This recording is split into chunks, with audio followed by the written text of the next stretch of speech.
So the first thing I do anytime I'm cooking fish is get some disposable latex gloves. This is going to not only keep your hands disgusting free, but it's also going to prevent you from having the fish smell on your hands and under your fingernails for the rest of the day. So I always use disposable gloves. Super cheap, super easy to help you stay fresh and clean. So now we have our 2-hole snapper, and this is Yellowtail, our favorite. I'm just taking it out of the plastic wrap from last night. Whoops, they're slippery. Now these have been already descaled and they've been gutted. So Dan already took care of that last night, just scaled them once they were dead, and that way we don't have to worry about that tonight. Now the first thing I do is, once I have the fish ready to roll, is just rinse them off because these are have a little bit of blood on there from last night. Also important to note, all of the fins have been taken off. Dan took those off last night whenever he cleaned them. Okay. Now you want to take a paper towel and just pat these dry so they're not soaking wet.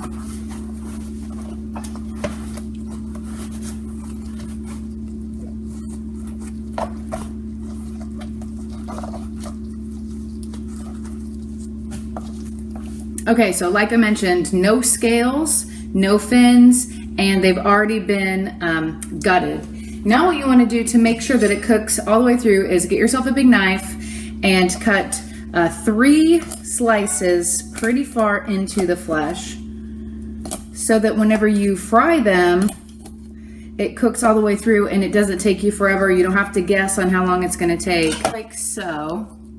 3 slices, and you want to do that on both sides. I always do it at an angle. Once it's done cooking, I'll show you, it makes it really easy to just grab the meat as well. The skin is still on, but no scales, no anything gross.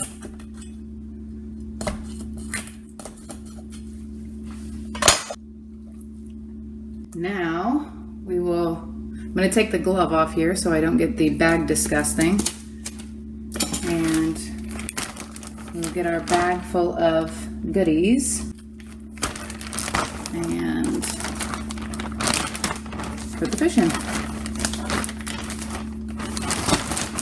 With these jumbo bags, you can actually lay the fish down entirely in the mix, and then get rid of this gross glove, and then we just shake it up. Sure that you're like fully coating the fish. You want to get it in the little slits that we did and on the inside.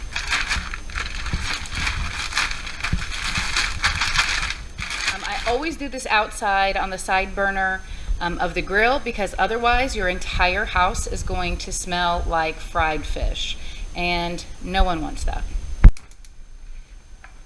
You want to be sure that this is very hot before you put the fish in, because if you put the fish in whenever it's not warm enough, then the fish will get totally soggy, and all of the coating, the breadcrumb coating that you put on there, is going to just fall off into the oil. So be sure it's hot enough before you put the fish in.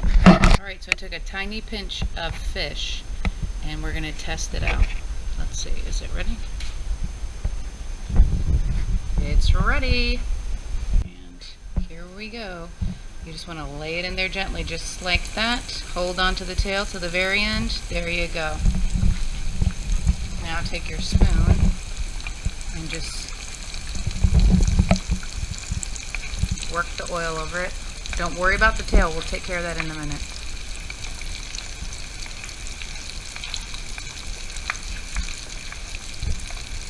The key here is do not move the fish. Just let it sit there. If you start squirming it around before it's ready, then you're going to knock off all the coating that we worked so hard on. Now just leave it be. This is so much better than filleting these yellowtail because they have so much meat on them, and when you fillet them, so much goes to waste. This way, whenever you do them whole, you just pick the meat off and eat it. Now here's what we do with the tail. Hang on and just push it down.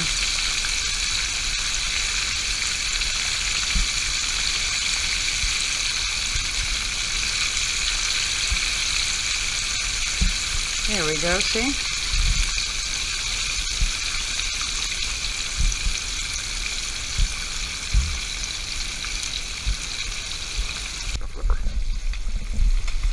Okay, now for the flipperoo.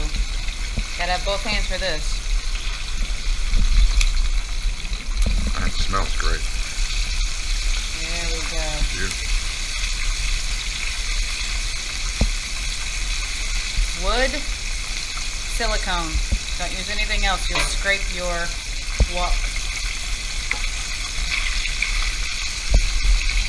Alright, you see how the meat is starting to separate there? And the skin is actually peeling back? That's how you know it's cooking all the way through. The bubbles coming through the slits. If we didn't put those slits there, there's no way to really know if it's done or not.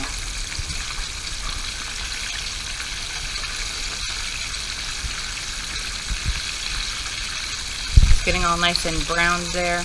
This is going to be awesome. Let it kind of drip a little bit. Hold it tight though, you don't want it to fall back in that oil. And straight over the pan it goes. Do not flip it over. You want to put it directly down the way you picked it up. That way the excess oil from the bottom drips on your paper towel.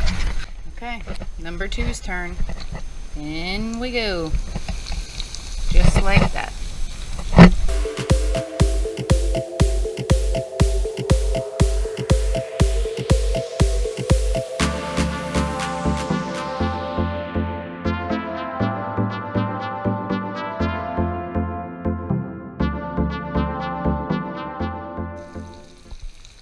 Well, that's cooking. Take a look at this. See how the meat is pulled away from the skin here? That's going to be delicious. We'll just take these little things and pull them right up and eat them.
Be sure that you let the oil cool completely before you get rid of it. We always pour it back into the bottle that it came from and then we throw it out, but we always let it sit overnight in the garage so that it is completely cool. That way you don't burn yourself, or it will melt the bottle if you don't have a glass bottle.